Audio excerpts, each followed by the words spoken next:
And so we are ready to start the second part of the day. Be careful.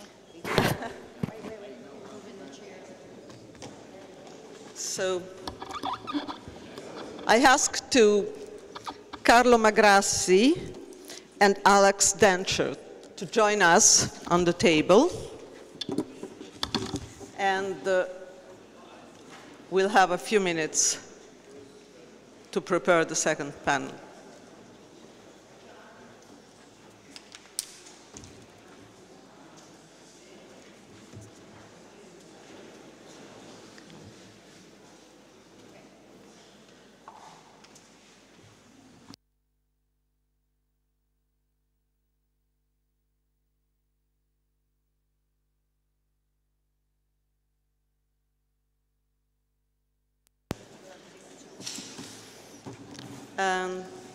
Perfect. Okay. So let's introduce myself. My name is Maria Latella. I'm a journalist and I'm on the board of this wonderful Centro Studi Americani. I'm also a product of that soft power Jane Harman was talking about. When I was in my early 20s, and I was a very leftist student, I was invited, and a very young journalist as well, I was invited by the Department of the United States to join the wonderful program of the US visitor. So I was in a very difficult, different environment. I was visiting Nebraska, and it was quite an experience. And I joined different people, very elderly citizens and young people in the school. That trip has changed my life. So I can't be more right next to you to say that building the bridge is the only way to make a better life for everybody. Just a few words. Jane Harman is already well known, so I don't have to present her again. On my left, there is General Carlo Magrassi, who is Italy military advisor at the Prime Minister, and who was former Chief of Staff Defense, right? No, I'm Chief of Cabinet of the Minister of Defense. No, yes, both. I was talking about your previous job. And Alex Dencher, to my right, University of St. Andrews, UK, and Wilson Center alumnus, of course. Of course. Yeah. So I would like to start with a first question and start again with you, Jane. Okay. So you said that we have to use soft power and work on communication. And mentioning Giuliano Amato's words when he said that there is a contradiction. Countries are following the Western rules of laws, but sometimes they don't trust the West behaviors. So my question is how we can work on this issue to be considerate for our behavior and not all for our rules.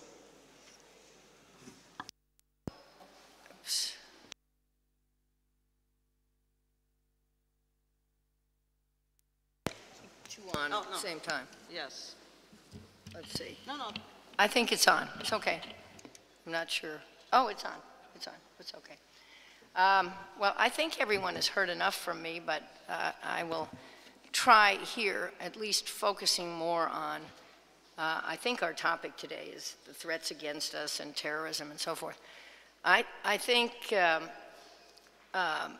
we should explain our policies better. I think more information in public hands is a good idea. And I think, for example, that the Snowden disclosures which have upset many in the United States and in Europe and elsewhere, and are designed to embarrass not just us, but the Italian government and others, in addition to perhaps accomplishing some other purposes that he has, have been very hurtful. If at the beginning of the US policy, speaking as a US policymaker, we had debated those policies in our Congress, that did not happen, and then explained them through Congress to the American people, I think there would have been a very different reaction to many of those programs. And I still think that what those programs do, at least in the United States, is misunderstood. They are much more carefully managed, consistent with our Constitution, than people understand, either in the United States or in Europe. So my bottom line is that trusting the public to understand the nature of the threats and the kinds of things that governments decide are necessary to do is a much better way to make better policy and to get that policy more widely accepted. And if that could happen, that would be, in an interesting way, part of the soft power requirement, because it then persuades people that the right things are being done. Thank you, Jane. Thank you, Jane. Alex Danchev, we're living very fearful times. And every day starts with a new fear. How we can survive at such a difficult moment? That's a big question in 5 minutes or something. You're right, aren't you? We live in a culture of threat, a culture of fear. But we also live in a world where more people drown in the bath than are killed by terrorists. We live in a world where more Westerners are killed by ecstasy tablets than by Islamic State. There is a threat. The horror is real, but the threat which is real and the threat which is international is also a threat that needs very careful consideration and explication, as I think Jane Harman has been emphasizing. So I think that part of the issue is what we might call an issue of the public understanding of intelligence, or if you prefer, the public understanding of the threat. And it seems to me that we have often been rather poor at our explaining and explicating and communicating of the nature of the threat, the gravity of the threat. We have too often demonized. Shall I say a word more about demonization? Please do. It seems to me that if we are to understand the other, as we were very rightly and very profoundly urged to do at the beginning of these remarks, then it is absolutely fatal for that project to demonize the other and to talk in terms of depravity and barbarians and all of this. This is, of course, extremely difficult project to manage because we are faced with behavior that often does seem to be well described as barbaric. And yet, our enemy are not barbarians. One lesson we have learned painfully, surely, in the badly named War on Terror, another example of poor communication, at the very least. One lesson we have surely learned is the terrorist lives and moves among us. The terrorist is next door. The terrorist is not some subhuman species of which we are innocent. The terrorists are us, one might say. Woodrow Wilson is not the only person with a PhD. The leader of Islamic State has a PhD. He has a PhD, ironically enough, in Islamic studies. He was educated, you might say, in the University of Baghdad and in an American military prison. Too many terrorists have been educated in prison, where we have incarcerated them for too long. This goes to what Jane Harman has also just been saying. In other words, there is an issue of how we conduct our rendition and incarceration policies, as well as an issue of how we conduct our collection and analysis, of which we may say more, I guess, as we go along in this panel. Perhaps that's enough for the time being. Your words are really interesting, and being so interesting, I'm obliged to ask immediately, Jane, what do you think? When a professor then said that terrorists are among us, and sometimes they learn because they were incarcerated for too long, what's your answer and your opinion about? Well, I basically agree with that point. The war on terror was misnamed. Terror is a tactic. It's not an enemy. In more recent times, we've called it the war on Al-Qaeda, which is an identifiable group, but obviously that's not the only group that is trying to, for reasons they think are valid, harm the West and repudiate our values, even though many of those values are popular in the worlds in which they operate. I mean, it's very complicated. So that part I agree with. I also agree that long prison sentences done the wrong way create hardened criminals. And I think some of these people are terrorists and others are just criminals. And that's been true even before this threat of terrorism grew in the last several decades. I was in Guantanamo prison. I visited 5 times as a member of Congress. The first time was shortly after the prison was set up and we had not been able to build buildings. I think you know that the purpose of Guantanamo was to be outside the reach of US law because it is located in a rented part of Cuba.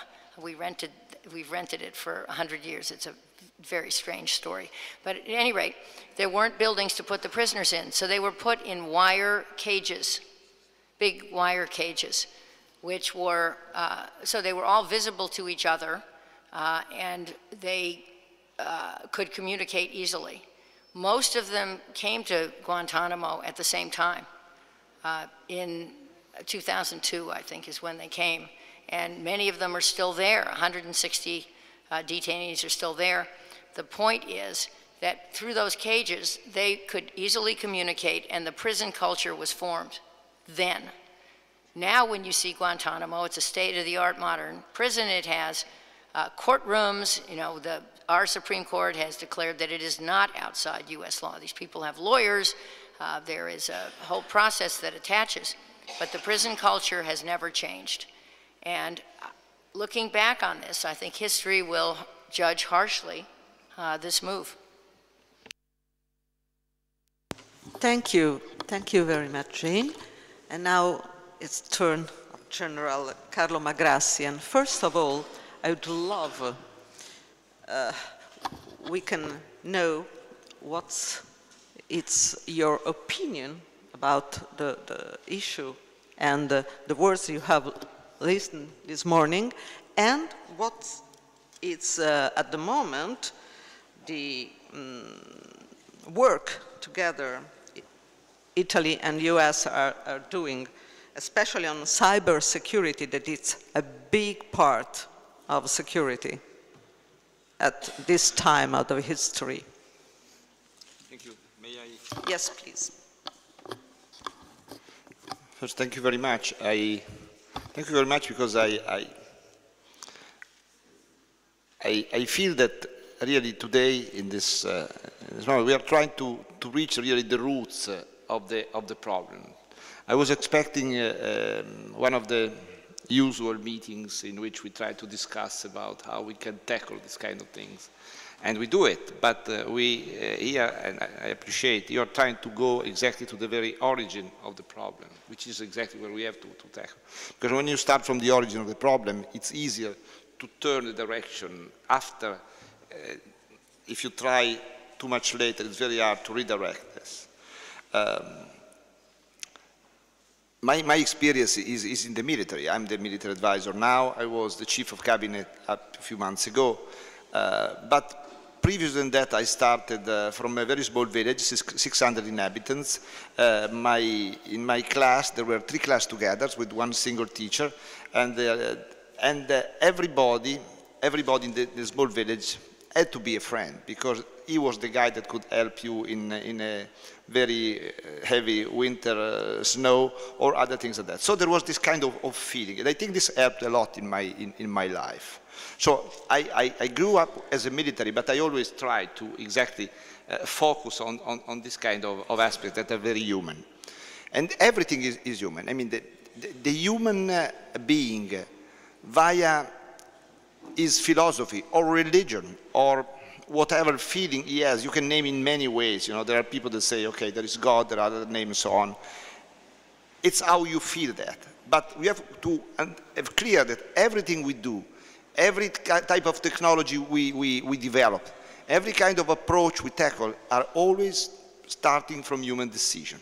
We are using today unmanned just because we think that human lives are extremely important for us. We have developed precision strikes just because of this. But, and that's why I appreciate today, probably this is a little bit downstream. We have to start a little bit upstream, exactly as we're trying to do today. And the upstream is one simple thing. This is my opinion, obviously, today. If we look at the human body has 2 major components. One part is the body, one part is the brain. And they are working in a completely different way. The body is working in line. You know, things, there are decisions, there are orders, the body acts, there are reactions, feedbacks, and so on. The brain, this miracle that we have, is something completely different. It works as a network. When an idea starts in your brains, you don't know in what kind of neuron it started. The only important thing is how this initial idea, which is not even an idea, it's shared with the other cells that we have in the brains. So the real important thing is how quickly and how strong our synapses are working together, how we work together. And the brain works in a way that every part of it is not as an antagonist of the other, but they are working together because they understand that at the end, the better the idea, the better is the capacity to survive or to express himself. And then there is the body. The body receives order from the brain, volunteers or involunteers order, but they all come from this organization that is around the brain, and they act. Now, probably upstream, the big point that we have to see is do we feel that the human beings, all the human beings in the world, are, or as a destiny, has to become the brain, or there is a part of us that have to be the brain and the other have to execute. We have to control them. We have to have better and better systems to control. Because even so, we see that in the body we develop sometimes cancers. Cancers are exactly when some cells refuse to obey to the central structure. Why? Because very often we don't treat them correctly, or because we smoke, or because we have a use of something, and they become upset. And they decide that they don't want to breathe any longer oxygen, they want to ferment. And so they don't obey any longer to the system. Now, this is a philosophy again. What is the decision we want to take?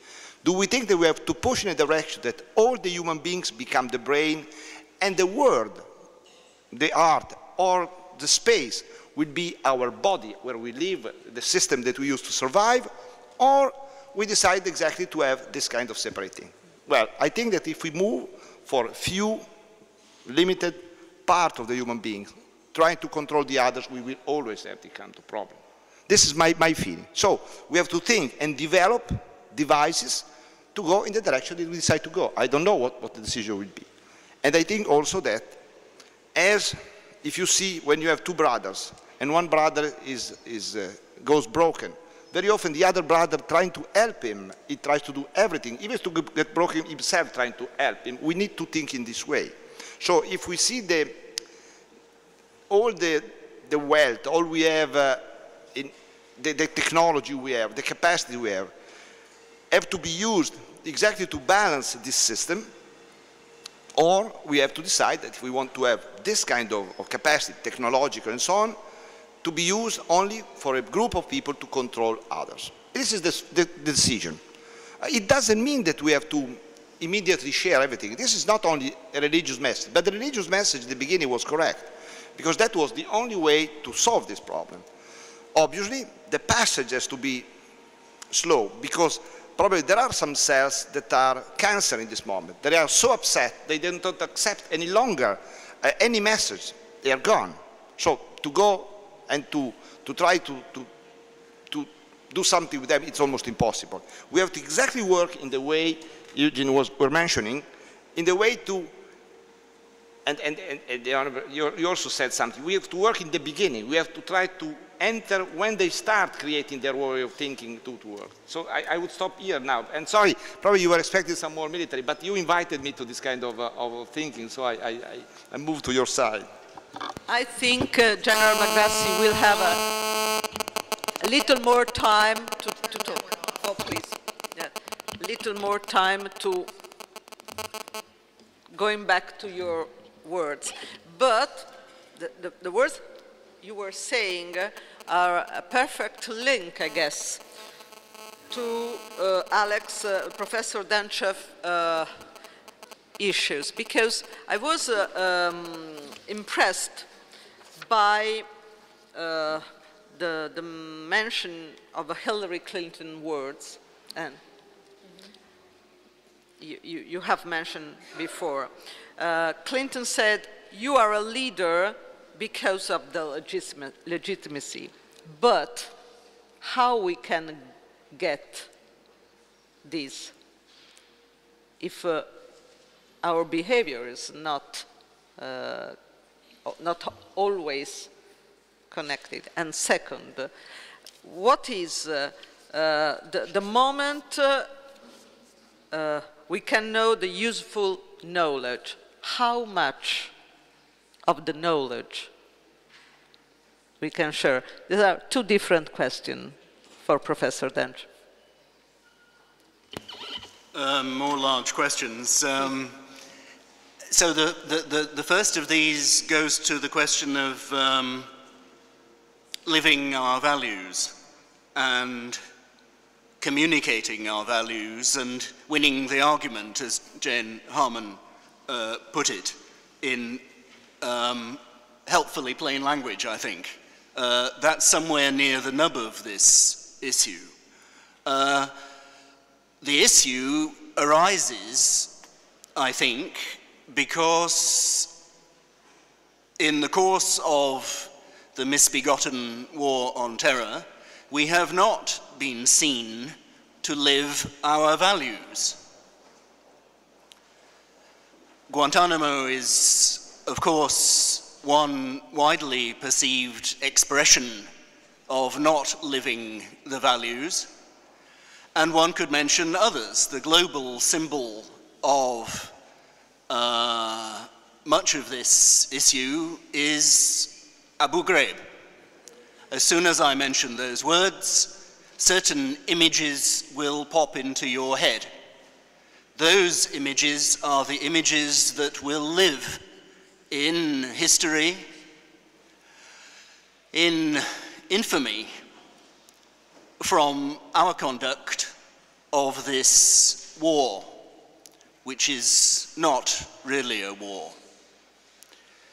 But my point is that some of our past actions leave us with a very heavy burden in the present. We need, I think, to consider very carefully the question in the intelligence realm of how best to sustain professional ethics. If we are not winning the war of ethics, we are losing the war on terror. If we do not hold and occupy the moral high ground, we are lost. The moral high ground is an extremely difficult bit of territory to locate and defend, but it is absolutely imperative in the wars that we are waging currently. This goes then to an issue, I think, of accountability and oversight in intelligence, which my fellow panelists are very well equipped to address. My suggestion to you is that we have not yet got right our procedures, our policies, our execution of those policies in the matter of accountability and oversight of our intelligence authorities. I'm not just talking about the United States. I certainly don't want to demonize the United States.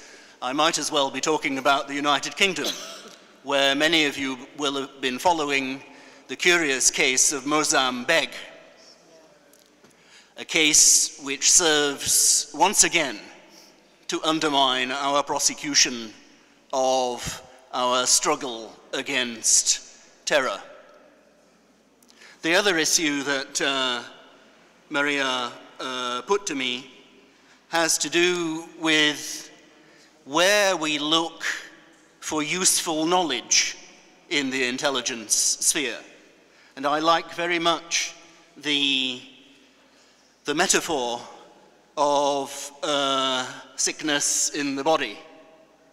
How then are we to treat the sickness?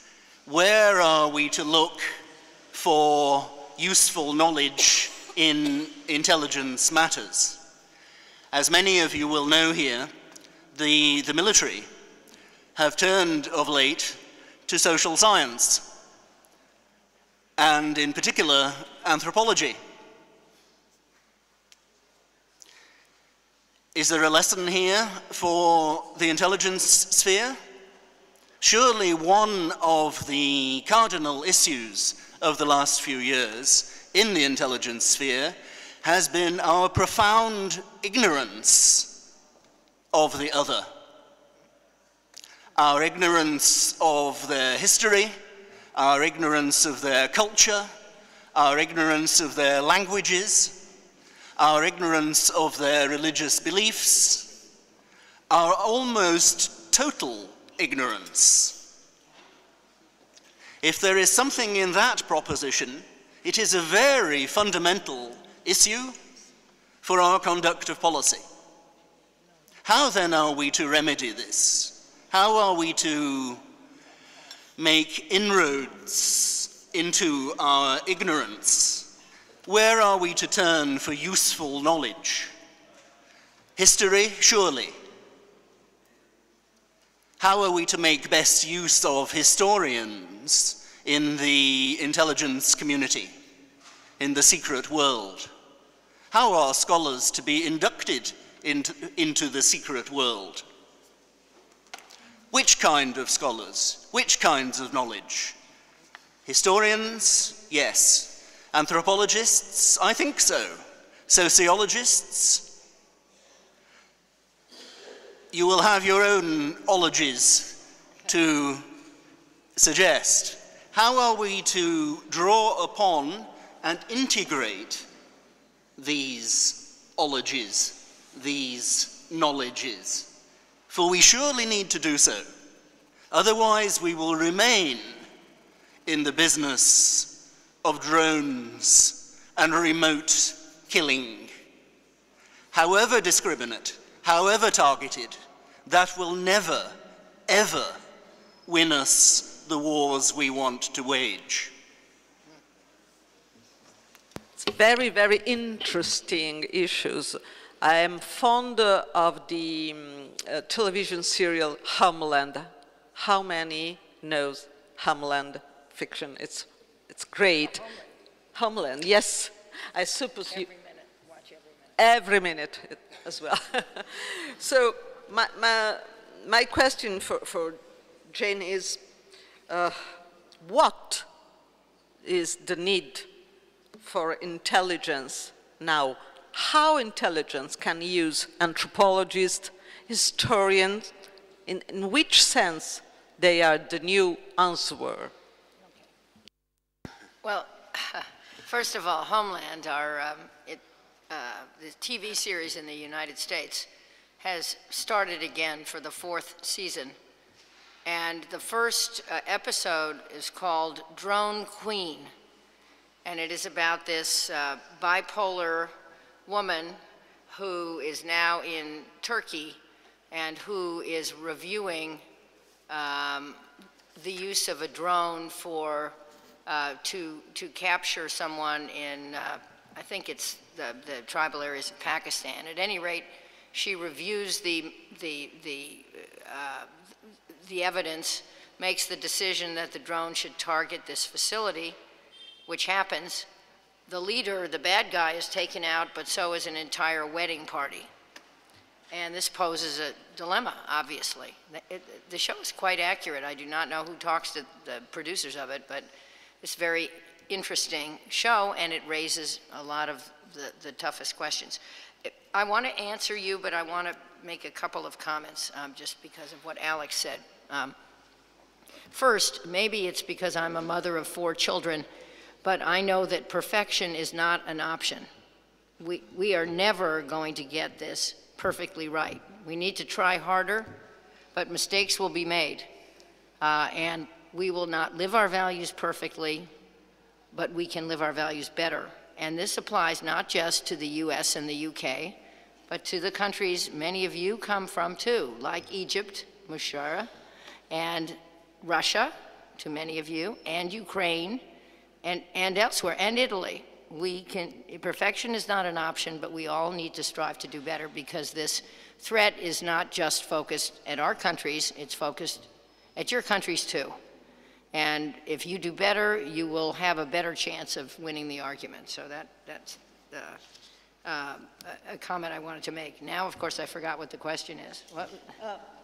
How historian anthropologists can be useful? Yes. Our intelligence community, the US intelligence community, has changed substantially since 9/11.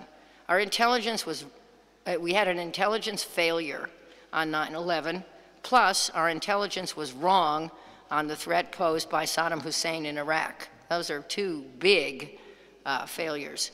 And after that, an effort was made to reorganize our US intelligence system. I was very much a part of that as the senior Democrat on the House Intelligence Committee, where I served for 8 years. And we passed a law called the Intelligence Reform Act of 2004, and we now have a Director of National Intelligence. Why this matters is that we do intelligence differently. We don't have competing stovepipes. The CIA says this, the Defense Intelligence Agency says that. some other group, the FBI says something else. We have a commander across the intelligence agencies to leverage the strengths of each of them. We also recruit differently. Who is analyzing, finding and analyzing intelligence? And so we have diversified the collection of intelligence. Now, do we have a resident anthropologist? I don't think so, but we could. We certainly have more voices. We also prominently point out dissent. One of the things that was wrong with the intelligence on Iraq was that most agencies in our government believed it, and most agencies in the UK believed it, but the US State Department, which has an intelligence function, disagreed.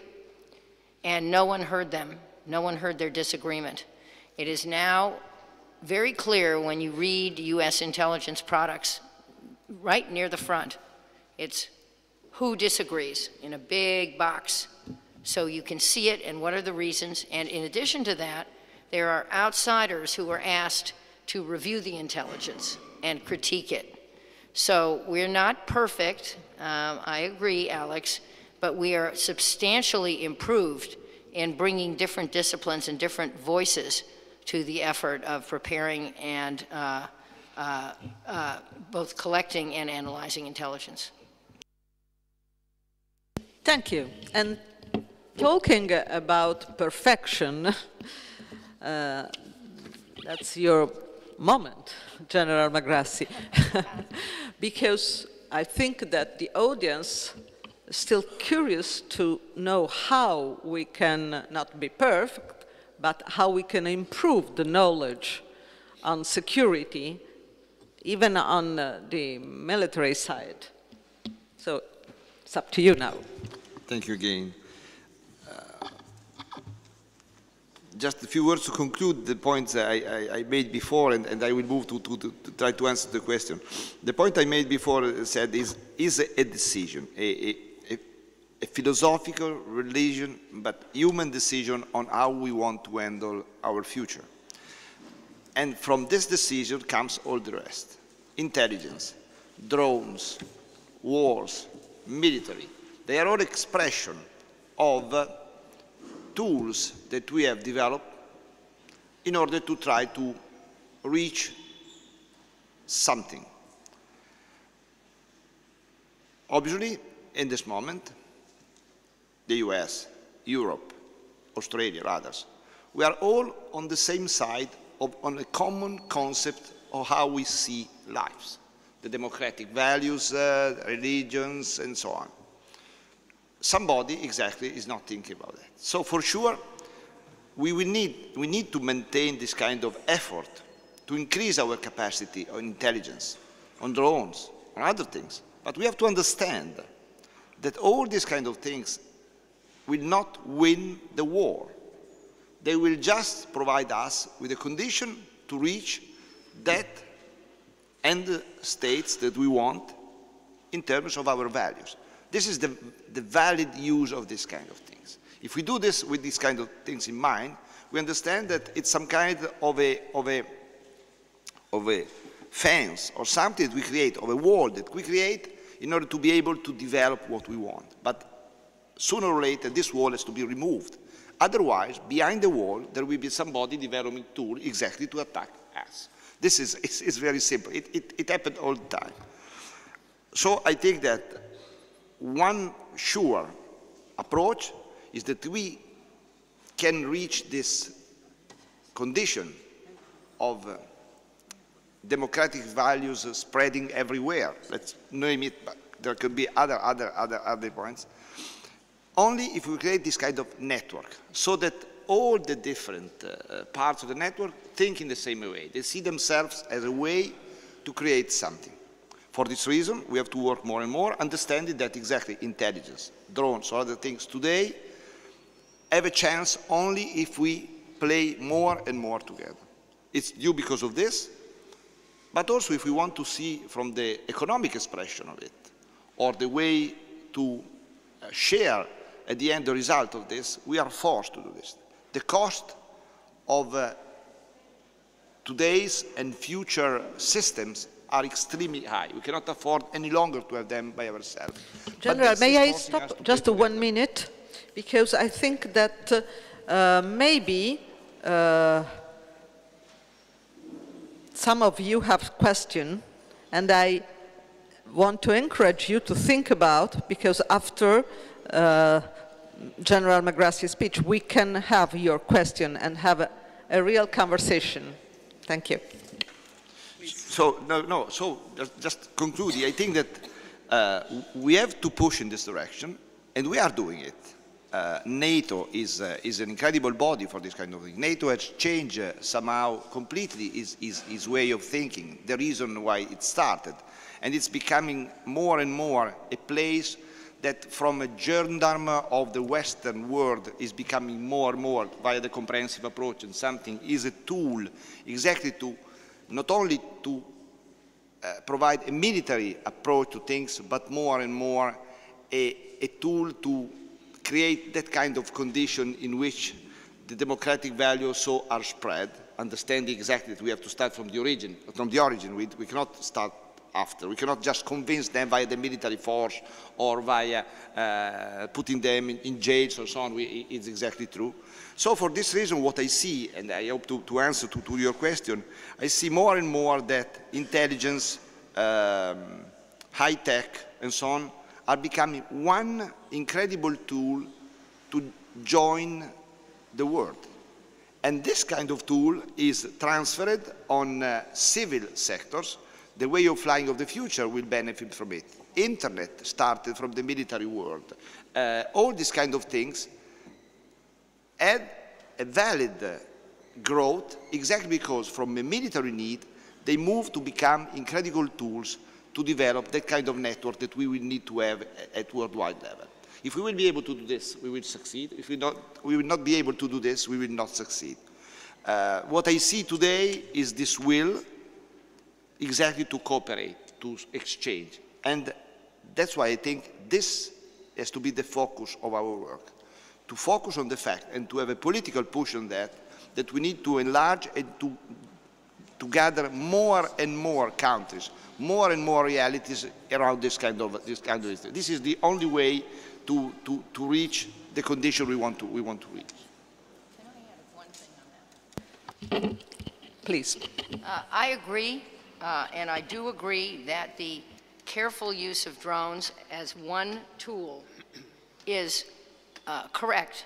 But the goal is, as we have said, to win the argument, or that's my term, not to just remove high-value targets. That will never win the argument. As our Secretary of Defense, Don Rumsfeld, once famously said, and he could be criticized, in my view, for the way he prosecuted the war in Iraq, but he once issued one of his snowflakes, his little questions that he would send around the Defense Department. He said, are we killing or capturing more than are growing up to harm us? The answer to that is no, if all we do is drones. But I wanted to make one other comment about drones, which may resonate here. We're not the only country who has drones. Approximately 70 countries, 7-0, have developed drones, unarmed drones, and at least 3 or 4 have armed drones and are selling drones to other countries. And so we have to imagine a world in which the US and our allies don't have the advantage using drones.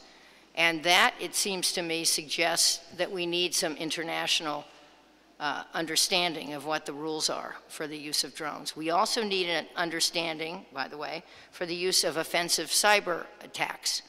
And these are going to be it will be hard to get the right people in the room to agree. And I mention this again to a lot of the people in this audience, but I think it is a problem we have to tackle together. So I would love to ask more for your words to Professor Denchev, and then open the other and last part of this session. If you want to add a few conclusions. No, you. You're waiting for the question. So now it's open. Who is the first? Please, may I, okay, I will organize all the voices. First, the lady, may I ask you to present yourself with the country and the name. First of all, the lady, yes. For microphone. I've got the microphone, who is there? Okay, so 1, 2, 3, and 4. Okay, starting with this lady. Thank you. My question is for Carlo. Please, name. Yes, my name is Ana Balletbol. I am from Spain. I am retired, but I am always working. So that's the best way to get retired. So I was a scholar of the Wilson Center, and I am the president of Olof Palme International Foundation. And well, here all my friends are here, so thank you. So my question is for Carlo. I would like to know how, from the military point of view, you evaluate decisions. This is difficult, but let me go a little bit more down. I really think that what we are now doing is trying to find solutions to some of the mistakes we have done. Sometimes I am still thinking why we went to Iraq, making believe to everybody that they were, Saddam Hussein was the one who bombed, who crashed the planes in 9/11. And we all know that this is not true. So that's the first thing. So how, what I really think that we should be a little bit more humility. That's the first thing. When we know, when we feel too sure of ourselves, and we really think that we can win in 2 months a war, and it's taking already nearly 10 years, we should, before we take the decisions, we should think something very important. First is, there is never a small enemy, never. If you think the enemy is small, you are already lost. The second thing is that we should think in a middle and long-term consequences. So the difference between the animals and the human being is that animals only react, you have a threat, you are like that, you want to eat, you go. But the quality of the human beings is to make the perspective over the time and the future and the consequences. So after this, you think about Afghanistan, you think about Iraq, let's think about Syria, let's think about Egypt, and let's think about Gaza. I agree that we should explain better, but we should do better. And when you see the pictures of all this mess, it's very difficult to fight and give and have real reasons, because we have lost. People does not believe. Not all, we believe. I believe in West, of course, I am from the West. But people, Islamic people, do not believe in us. That's all. So I wait for Carlo strongly answer. Suggest a Thank you very much. shorter question. Thank you. It's finished. Thank you. Okay.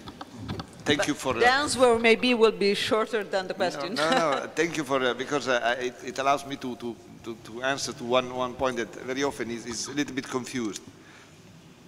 Are not the military that decide to enter a war and to... No, the military are the only one that pay at the end the cost of this. And you see the list of people that are lost on the ground for that. And more the military are exactly trying to say, let's think very well about that. Because we are the only one that know that. You know when you enter, when you engage, but the disengagement phase is the worst one. And it's not only the disengagement, it's what you want to get as a result. As I said, the military intervention should be, and this has been said long time ago by Clausen, only the extreme decision on something. Because we know that via war, we don't conquer the hearts and the mind of the people. This is the important thing. So I hope that you asked for a short question, and this is the question. So the decision has to be political, thinking that the first aim is to conquer the the hearts and the minds of the people. Then, if you really don't succeed and you think that the risk is for you, then you have to intervene with the military way. But knowing this is like that kind of surgery, again, going back to the body, where you remove a part. But it's never the good thing to remove a part, because any part of the body is important. The military are there for that. But this is a decision that you take only if you are in front of the death of the complete body. This has to be taught. Sorry. Thank you. There is a second lady who was over there, the last line, there. Please. Please. Short question, please, because there are many questions coming. Thank you. I'm presenting myself. My name is Kushun Antivalle. I was part of the Consulta for Islamic at the Ministry of Internal Affairs. And I worked with 5 ministers, including Giuliano Amato. Are you based in Italy? Yes, I'm living in Italy. And I was part of the Consulta there at the Ministry of Internal Affairs. I realized when I worked in when we first met, that there's a lot of ignorance with each other about what Islam is about. Islam is very complicated. It's not just all of us Islam. It's just, we are very complicated difference. I find the main thing is ignorance about the cultures of each other. Don't you think it would be better if we started in the schools teaching what the other religions, not other religions, but the history of the religions in schools? I think that might be a very good idea, because if you're from young, if you're taught to respect and understand other religions, you grow up knowing the other people. I grew up like that in Kenya. I was born and brought up in Kenya. And I find that it's very important in education. In fact, we are now going to, I think you do, the professor would know the Aga Khan University in London. We have the Aga Khan Foundation in 25 countries in the world, including Syria, Afghanistan, Pakistan. And we do a lot of universities and schools. I think that might be a better idea to get something going on in the schools. Thank you. Addressing your answer to... I was saying general education. I think in England they're starting now, but in America I don't think they do teach in schools. We do in some schools, but you are correct that the understanding of Islam is poor. Interestingly, the integration of people who are Muslim in the United States is better than it is in the UK and in parts of Europe. The United States is somehow we have less barriers to that, but the basic understanding of what the religion is poor, and a part of our government that understands it that worst is our Congress. No idea. There was an interview with a senior member of Congress a few years ago, and he was asked what the difference between Shia and Sunni was, and he said, "It's Friday afternoon and we're all tired. Do we need to have this interview?" Can I just say a brief word? I couldn't agree more with the thrust of those remarks. Efforts in school are surely the right place to start.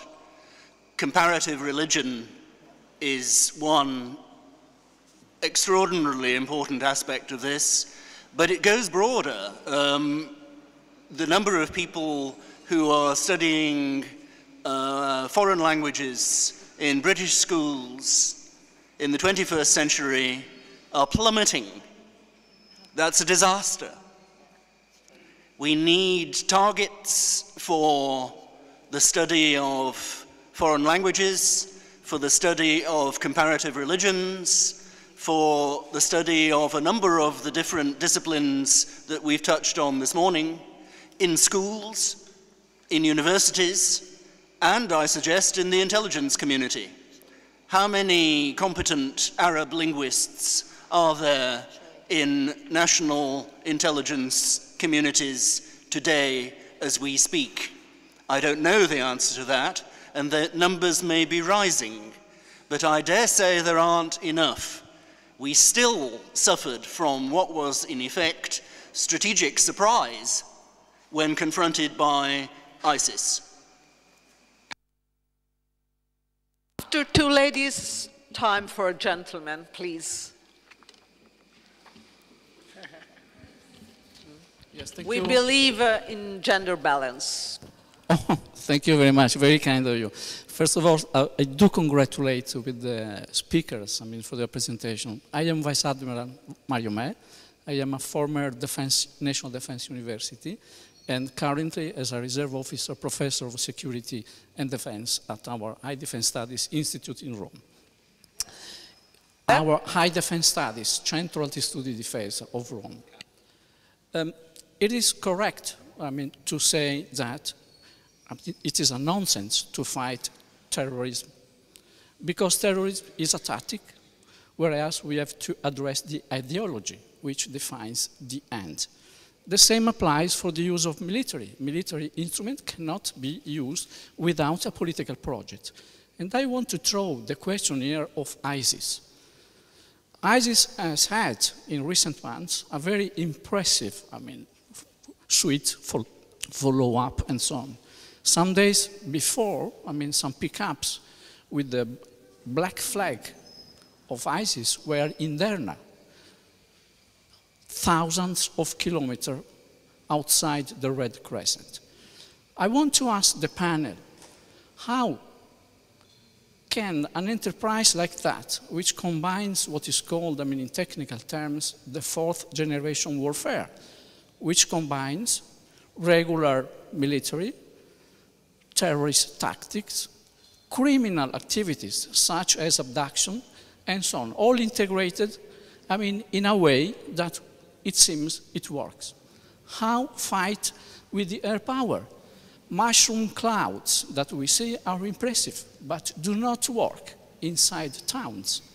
So we have, to deprive this type of ideology, and I draw on the question which was asked before, of its attracting power. And then, I want to ask the panel, Fallujah in Iraq fell in January. Now ISIS is occupying a large swath of territory, which is the Fertile Crescent. Thank you. Professor, it's for you. Well, I think we've been talking about the kind of issue you raise, which I take it is doing something more than firefighting, which is what we're doing at the moment in rather hastily improvised way. I think each of us here has been trying to say that we need to address the complex of problems that ISIS so graphically represents at a much earlier stage. Of course, we need now to firefight as effectively as we can, but for the future, I take it that we're talking in terms of, for example, understanding the attractiveness of ISIS to many young people in the world. Not only young people, but older people too. We need to understand that for many, they are not deplorable subhumans, but actually this is cool. This is the greatest thing that they could now engage in. And it is that that we need to try to combat. And that goes to the question of understanding cultures, ideologies, beliefs. It goes to the question of how we communicate and how they communicate, the use of technologies that Jane Harman and others has mentioned. It goes to the question of education and re-education. It may go to the question of passenger name records and tracking individuals and the harder end of the counterintelligence battle. But just like drones, I think that those kind of tactics are only one kind of tactics. They are indeed tactics. What we need to address is strategy. And if we're to address strategy, we need to be talking in terms of cultures and mindsets. I would just add, though, that a number of the Sunni adherents to ISIL are there because they see no practical alternative. Yes, well put. They are pragmatists. Yes. They are not ideological. And as has been pointed out, a number of groups have been paid richly to participate. And the amount of money that ISIL has received, both because some of the coalition partners are winking at efforts by some to fund them, but also because they've captured some oil resources and because they rob banks, literally, it gives them leverage. So there is the opportunity, as there was in Anbar in Iraq. Many of you remember that, the Sunni awakening, to get the Sunnis to change allegiance. We've made that harder because the rule of Maliki in Iraq was so incredibly toxically partisan on the side of Shias. But there is a new government in Iraq, and there's a chance there, and possibly in Syria too, depending on how we use all the tools of our power, including soft power. There's a real chance to get the Sunni population there to ally with the coalition.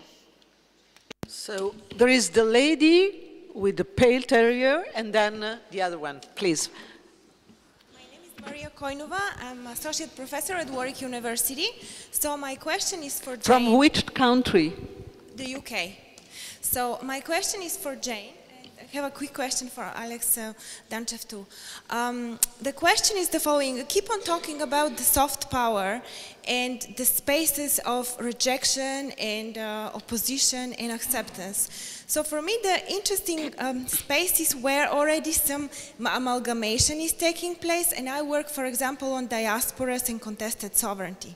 You could see a lot of the discussion about democratization taken into their claims. We want to do this kind of activity because this is in the help of democracy. We want to do that kind of activity. We want to monitor elections because it's in the help of democracy. Well, when you see that eventually what it leads to is to very particularistic gains. People want to have independence and they sell it in these terms. So soft power as a space can be very much not simply taken by the states or institutions as a place, but also by others. Rebels are developing soft diplomacy. Countries in development that they want their countries to be acknowledged, like Kosovo, they are developing soft diplomacy. So where do you do with that? How do you deal with that? And the second question was for Alex Danchev about getting the moral high ground, and I completely agree with the idea that all of this discussion that we already have by now is about we have to have better integrity of action. I clearly agree with this, but a lot of the moral ground from these groups is not about these issues. It is about family. It is about community, reconstruction. And the whole idea about capitalism is our big enemy out there. Hezbollah has been getting a lot of support because they managed quickly to rebuild places with support for people, for communities. While the other creed is you get yourself on your own, you have to be entrepreneurial, you have to be. So it's a clash of huge values, which you're talking about the strategies of how to change mindsets. So where do you see the shift of that part of the moral ground beyond the integrity of institutions and how they deal with? Thanks. Thank you. Those were excellent questions. Before I answer my part, I would urge participants who are from Russia or Ukraine to ask some questions. We have the West talking, I'm not assuming you're not part of the West, but we have the far West talking to the far West here, and it would be a richer discussion if you were participating. On the issue of political capacity, it's a great issue. I have participated with groups like the National Democratic Institute in helping to build political capacity all over the world, especially in the Middle East. And I was with them in Ukraine during the recent election, observing the election with Madeleine Albright and some others from the United States. I think it is critical, but there's not one recipe, that groups in various countries figure out ways to develop capacity. I was talking with Mushira Khattab of Egypt last night about the fact that the liberal seculars have not figured this out yet in Egypt, and it hurts Egypt's transition because they have not figured it out. They don't know how to run effective elections. I think I'm saying, she's nodding, so that's fair. That's not criticizing her, but it is saying that Egypt will never develop into a rich pluralist society if parts of it don't know how to participate. So it is very important that that occur in indigenous ways around the country. And I think your question points up a huge gap and a huge opportunity. Yes, the question of moral high ground, how we act and react, and what part the aspirations of others play in our thinking and acting. Also a very fundamental issue. I started talking about the moral high ground thinking really that we should first of all do our level best to avoid policies or practices that contribute to gross human rights violations, something that we have not always avoided, and things that we still perpetrate, which are a terrible handicap to us in engaging populations and communities the world over. We continue extraordinary rendition, we continue torture, we continue incarceration without trial or end. These remain fundamentally counter to our objectives in the world. But you're right, we need somehow to recognize and work with the aspirations of communities and peoples out there. And I take one large example, which I take it is what you're talking about. The Kurds at the moment. We want to engage the Kurds at this very moment, this morning, in firefighting. We want to engage them against ISIS. We don't want to grant them independence, in as much as it's up to us to grant them anything. Two observations about that tension. One is to return to Anna Boletpo's excellent maxim of humility. We need a certain humility. It is not, in fact, up to us to determine whether the Kurds become an independent nation or not, but it is up to us, I think, to try to understand and take the measure of the urgency felt in that diasporic community about the very issue of independence. Because if we don't, if we somehow try to push that under the carpet and try and enlist them, we will not succeed, either in our aims or in theirs. Good point. Please, we have 10 minutes more, so let me see how many questions we still have. At least 3 or 4. Okay, please. Thank you very much, and I would like to start by Alex's opening sentence, which I must confess shocked me. My name is Mushira Khattab from Egypt. You said more people die out of ecstasy pills than those by the terrorists. There is one difference. Okay, those who take the pills take it willingly and they know the consequences. But those who die by the terrorists, they didn't choose to die. I would like to revert to the excellent keynote speeches given in the previous session by Amato and by Jane. And Amato asked why people reject democracy. And now we're seeing people reject democracy. I want to say, look at Iraq. And Jane spoke about the failure of intelligence concerning Iraq. The reason, or one of the reasons why people reject democracy now when they look at Iraq before the invasion and after the invasion. This is a shocking lesson. The second point is ISIS. What's the difference between ISIS, Boko Haram, Al-Qaeda, the Brotherhood? It's all a project using religion for political reasons. And if the intelligence is doing its homework, it would know that the way we see in religion today is against democracy. Period. It is against democracy. So anyone fighting for democracy must stop using religion, because in religion it says, this is what God says, we know what God wants, you don't know. So you have to do it, no argument. You cannot argue in religion. At least in Islam, you're not supposed to argue. So I hope the conclusion we can reach from an objective observation is that using religion in politics is against democracy, is against human rights. We have not seen anything from political Islam except wearing funny clothes, saying very strange words, treating women like obscene objects, period. No project about economic development, about human rights, about welfare or anything. Thank you. I suggest to have another question and then the answer.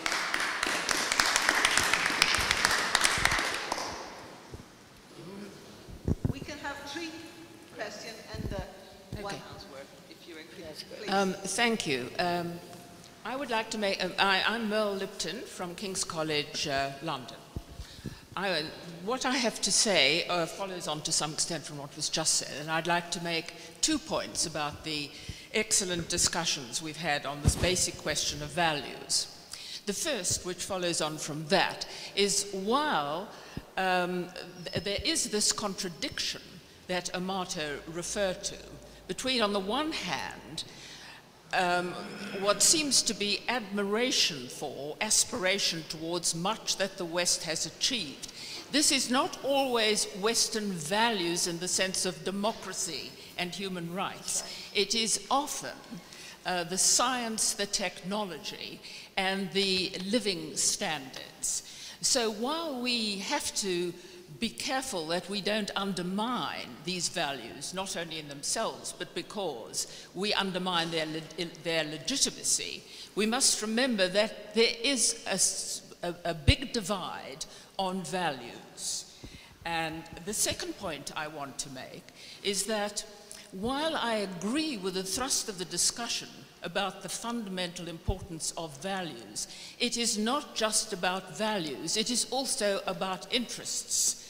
Now, I work on the rising powers, and a lot of what their gripes are against the West is not necessarily values. It is that they feel that the structure of many, for example, international institutions, such as the Security Council, the international financial institutions, does not make adequate room for them. This is not just a question of values. They feel that the changing balance of economic and political power means they need to be given more space in these institutions. And this is a conflict of interests. Thank you. Last. I wanted to make a remark on...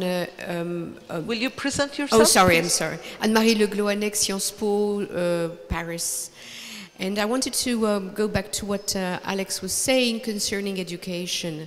And education is not only education, the way we should be educated concerning other people and other religions, but it's also education in our Western countries given to younger people coming from other backgrounds. And frankly, it's appalling.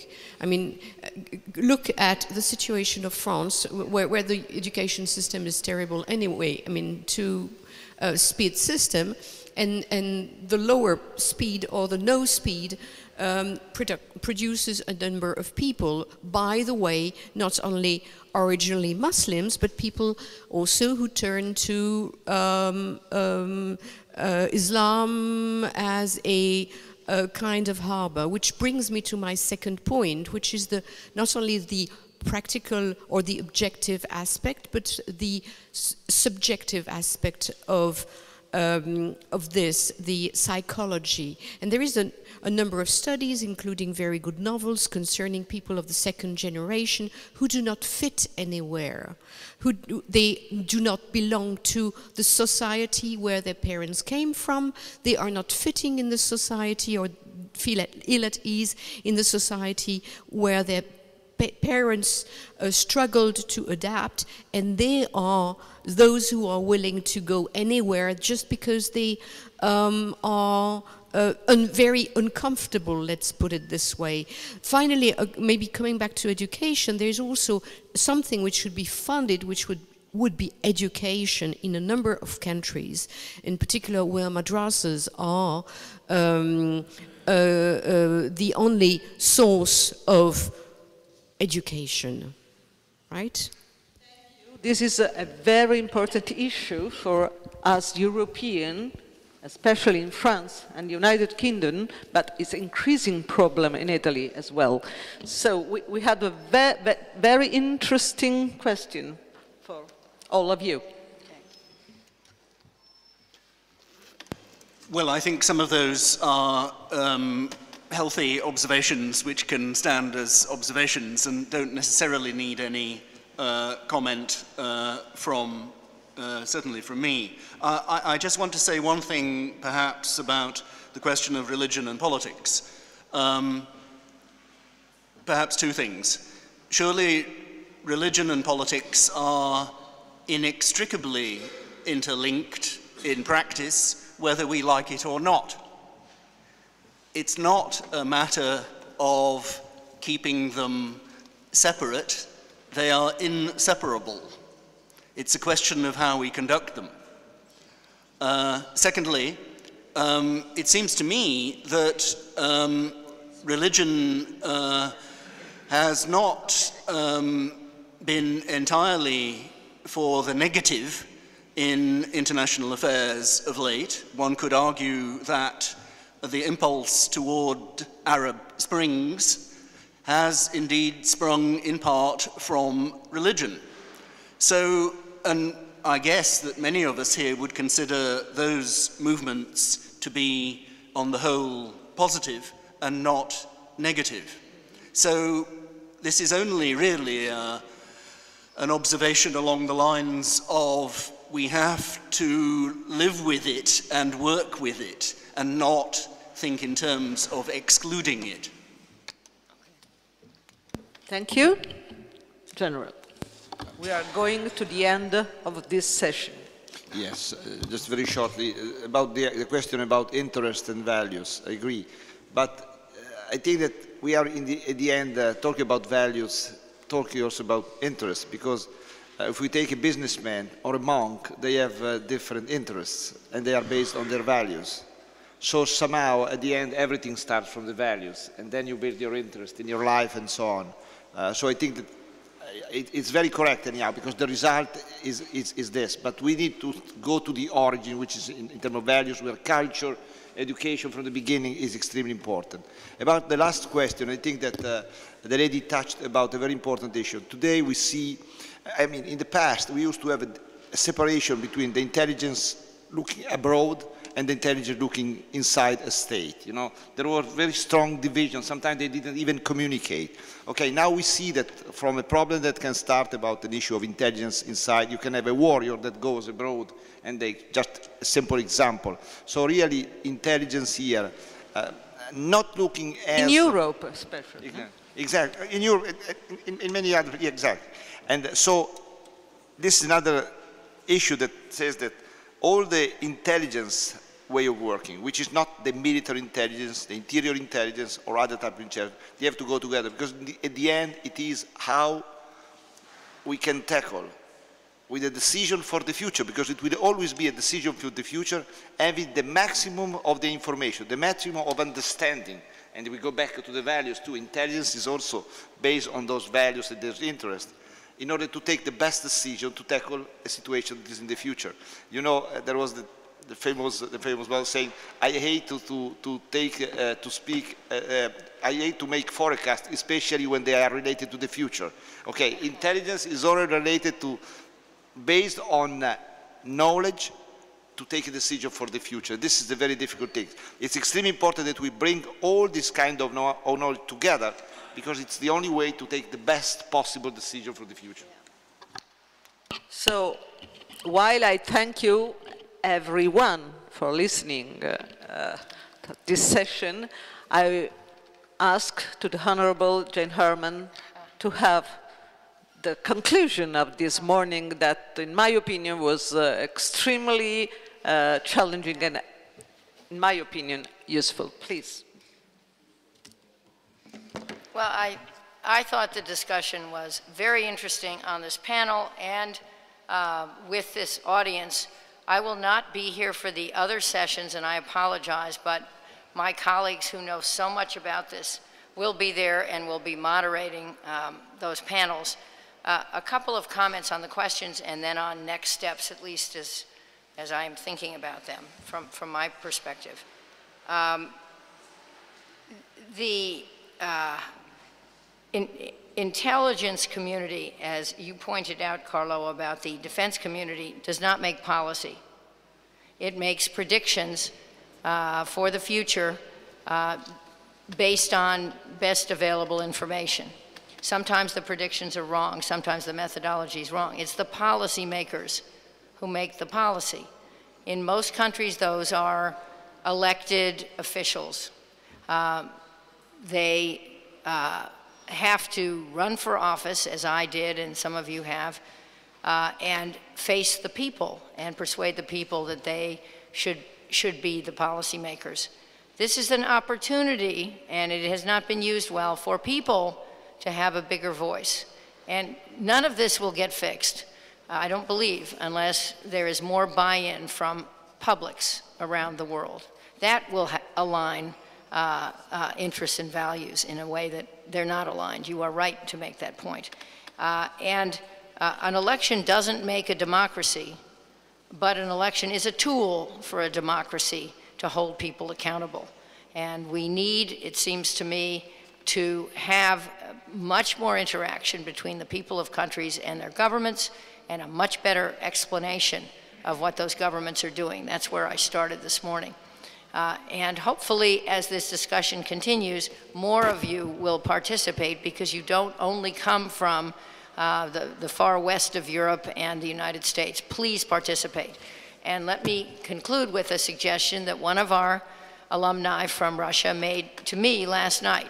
He said that we should solicit scholarly articles from this group, perhaps addressing these issues and maybe others that we discuss, and publish them at the Wilson Center. I agree. We have, as most of you know, the Wilson Quarterly, which is the other thing that people remember so fondly about the Wilson Center. They remember being a scholar and working in the castle, and they remember the Wilson Quarterly. Well, we are reinventing our use of scholars.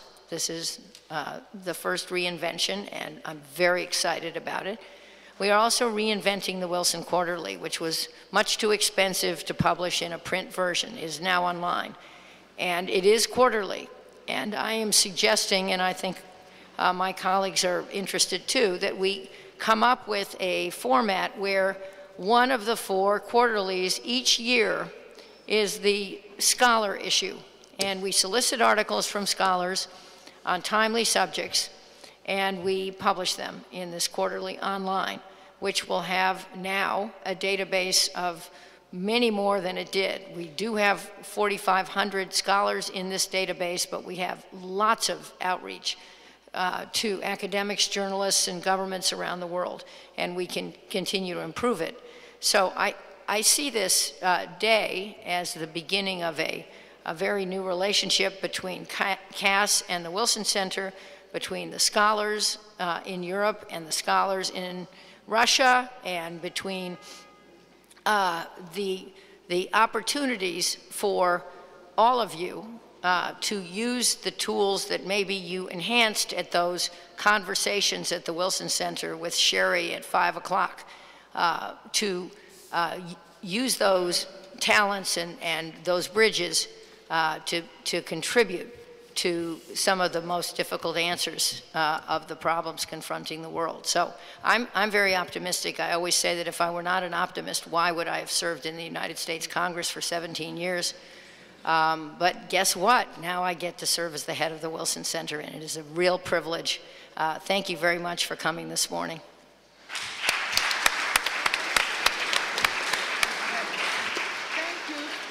Thank you so much, Honorable Herman. Thank you, everybody here. And I just want to address you that we talked about religion, and I remind you that at 1:15 you will have the chance to meet the American ambassador at the Vatican, just talking about religion. Before we had lunch, we are having lunch, and it's on the other side of this wonderful building. Thank you, everybody, and have a good lunch. Okay. Anzi, buon appetito, come si dice in italiano.